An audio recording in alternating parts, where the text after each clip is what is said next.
So just to set up this drawing a little bit, about a year ago I got into an app called Procreate, which I'm sure a lot of you have heard about. It's all over the internet, and a lot of people were telling me to try it out. Finally got into it.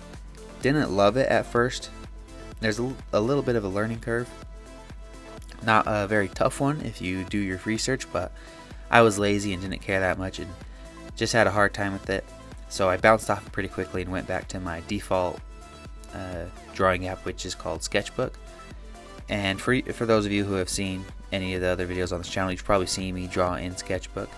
But somewhat more recently, I finally got back into Procreate, actually watched some videos and really learned how amazing it is, and fell in love with it. So now all my drawings are done in Procreate. Now I kind of left Sketchbook aside.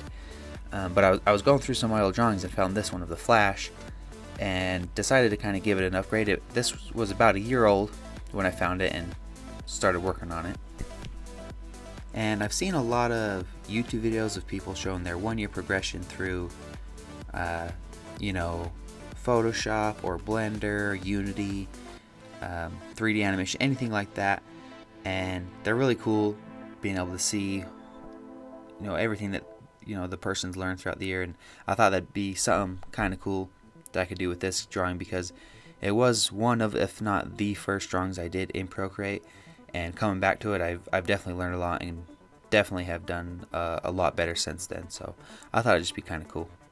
And one thing that was cool about coming back to this, aside for obviously my drawing skills, my digital art skills in general getting better, I also learned how canvases work and a lot of other things. So for example, this photo is pretty low resolution because, again, I didn't know how canvases worked. I didn't know what I needed to do, but as I went through and learned Procreate, I learned how to create the right size canvas, the right DPI for printing your art and things like that.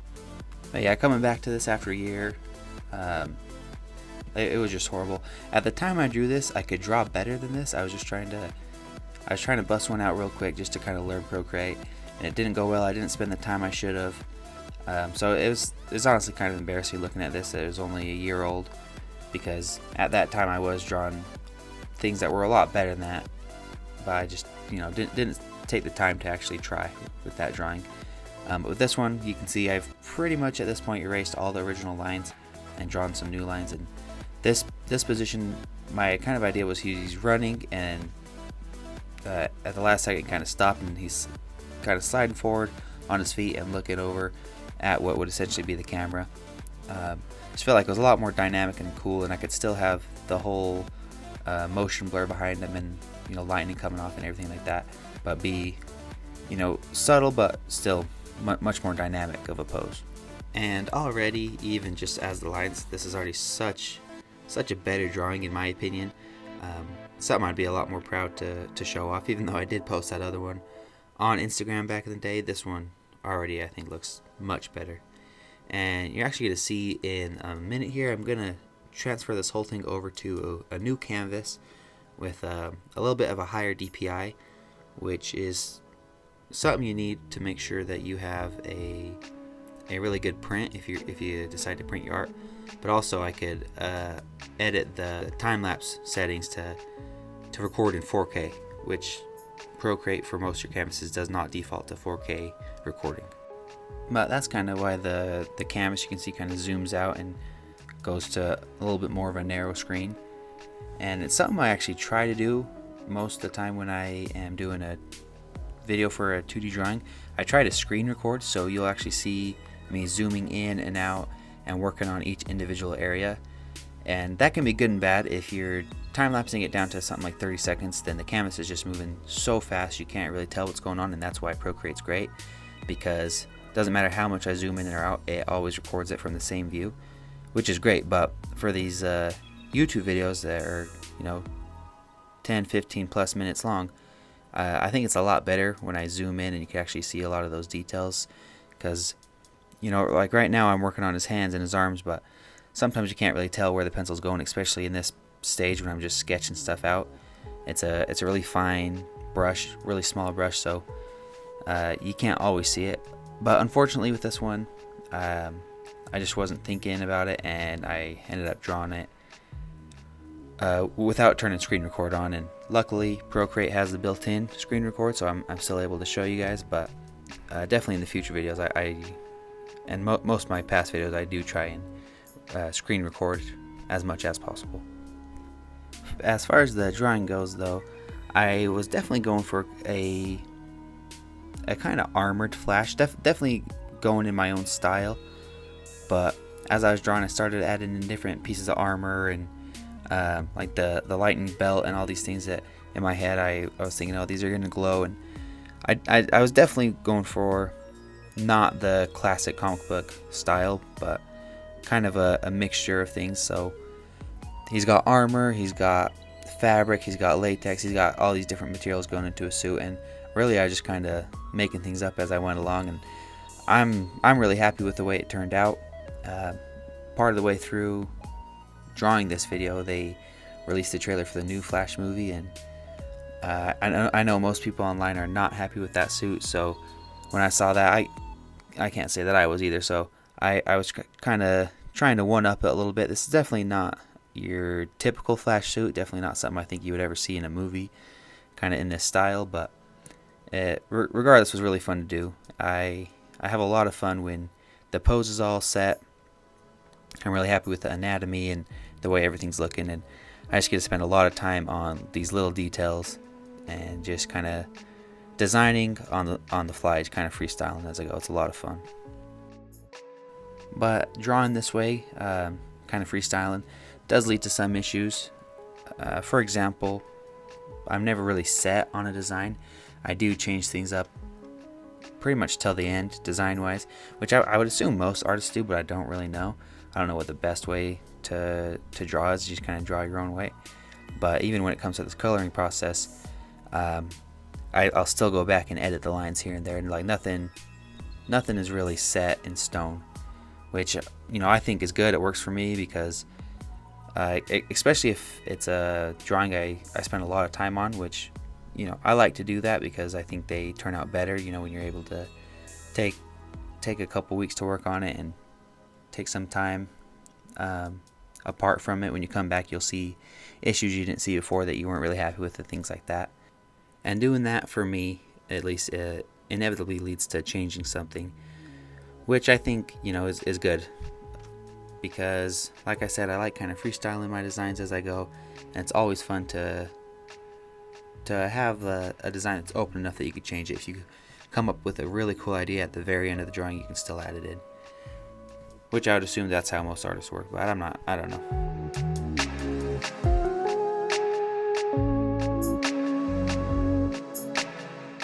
So there was a lot of different pieces or materials that I wanted to kind of have show through on this piece, as far as like the hard plating for his armor, or the fabrics on any flexible joints, or a little bit more latexy for most of his suit, kind of giving the sense that it's a little bit more of a durable material while still being flexible.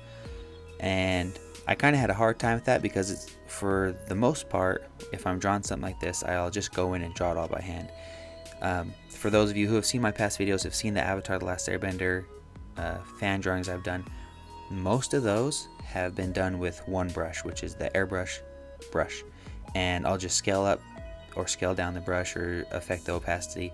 But 99% of what I do with those is with that brush, and that can be a cool way to do it. That's all I really knew, because again, that was when I was first learning Procreate and I didn't know a lot about brushes or blending layers, but I learned a lot about it on this piece. And it's definitely a benefit because you can work a lot faster and have more consistent textures and things like that.